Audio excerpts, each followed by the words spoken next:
horror fans, once again, it's the Horror Miser Monty G here to do another movie review, and today we're going to review the movie The Domestics. Yes! Now, The Domestics is a 2018 post-apocalyptic horror film. It was written and directed by Mike P. Nelson. This film stars Kate Bosworth and Tyler Hoechlin. I think I pronounced his name right.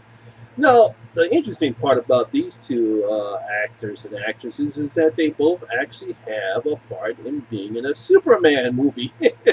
Well, let's just say this.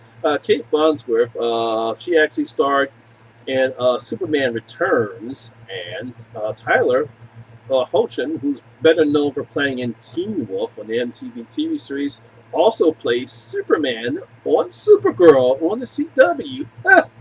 What a coincidence. I actually saw a trailer of this film about a couple weeks ago. I was pretty interested, so when it finally became available, I decided to watch it last night, and here is my review of The Domestics. Now, we get a cold opening, and we hear Nina voice over what happened to the world. Obviously, for some reason, some government, we don't know which one, decided to spray a biological agent across the United States. It killed most of all the population except for the people who were immune to it. Those who were immune to it woke up and found the whole United States, or whatever part of the world. We don't know the rest of the world, but as far as the United States is concerned, in a chaotic state. There is no government anymore.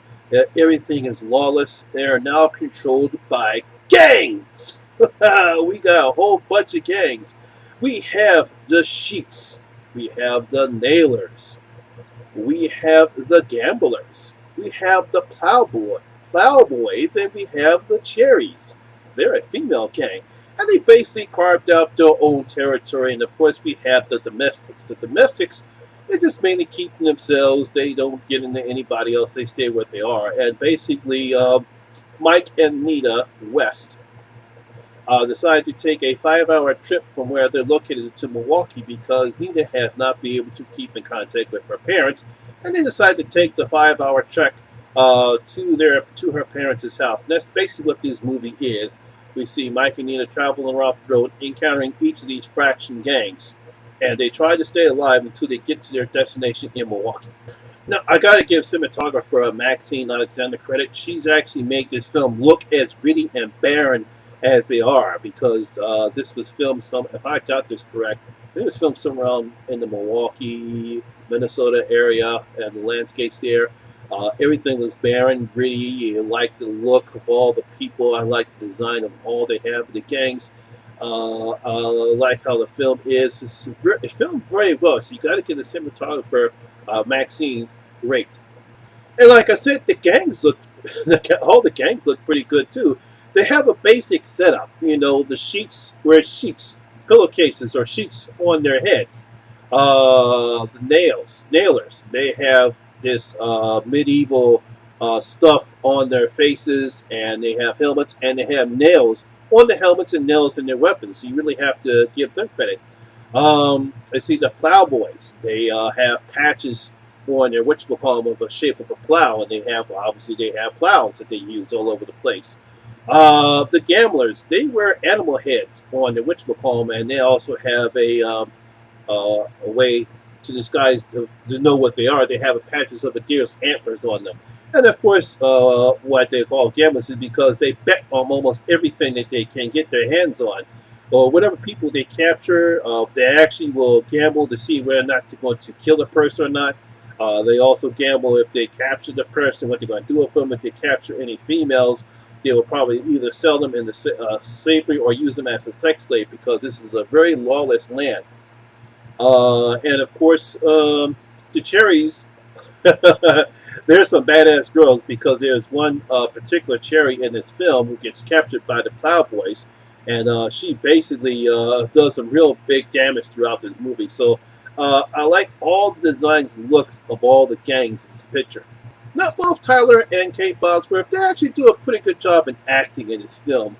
You can tell throughout, I say, the first two acts, there is tensions between these two characters, between the husband, between Mike and Nina. Obviously, as we learned throughout the picture, their marriage wasn't great. prior to the world going to shit.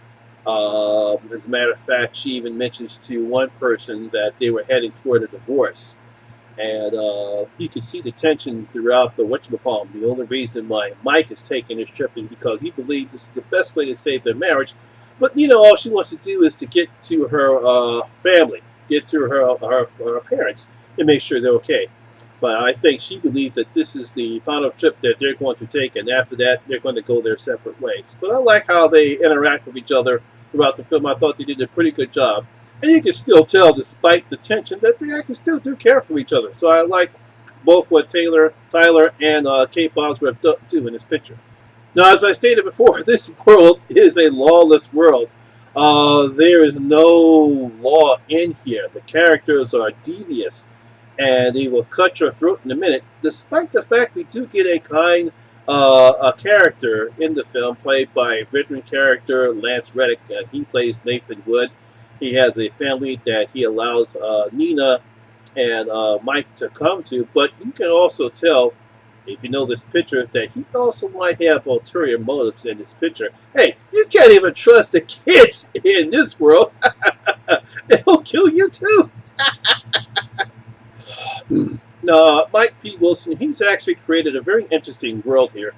This film kind of is a combination of Mad Max meets The Purge, because, like I said before, there's no law in here. And based upon how you know what The Purge is and seeing how these people act, you get a sense of both that and The Purge. So I like that combination about how this picture is. The tone on this picture does shift sometimes. I would say round around the second act, the tone kind of shifts, mainly used for character development. But the main thing I didn't like is the actual 180 degree that Nina goes through right around the third act of the film, where we've seen her as his mild-mannered wife who really doesn't want to, trying her best to be scared, or she's scared and fearful throughout half the picture, and then like around the third act, she becomes this badass woman who's on a killing machine. So I really didn't buy that part right there. But other than that, I kind of enjoyed the film. It's a nice film. I really thought it was good. So despite the couple ships and the complete 180 on Nina West's character, I really enjoyed the film. I thought it was a nice film. I thought it was a nice post-apocalyptic film. Not one of the better films, not one of the best ones, but certainly better than some of the other post-apocalyptic films that I've seen so far. So the Horror Miser is going to open up his vote, and I'm going to give the Domestics 2.5 out of my 5 gold coins. Yes, I'm going to give the Domestics 2.5 out of my 5 gold coins. I did like this film, but like I said, it's very good. I really enjoyed it a lot. Like I said, not one of the better post-apocalyptic films I've seen, but I think you guys will enjoy it. So, my horror fans, I believe I was able to watch this on Comcast On Demand, VOD. I believe it's available on Google Play. I believe you can also rent it on Yahoo, and I believe those who have Amazon Prime, I think you can find it on Amazon Prime as well. And if you do get a chance to see it, put your comments down in the comment section and tell me what you thought about the Domestics. So that's my video for today, guys. Hope you did enjoy it, and if you did, please give it a thumbs up, because it does help the channel a lot. And once again, this is your first time here, please hit that subscribe button and ring that notification bell. That way you can come and enjoy the horror experience with me, the Horror Miser Monty G. And as always, all my social media links will be down in the description box below as well. Once again, my name is Lamont Smith, better known as Horror Miser Monty G. And always remember, horror rules. Ha ha ha.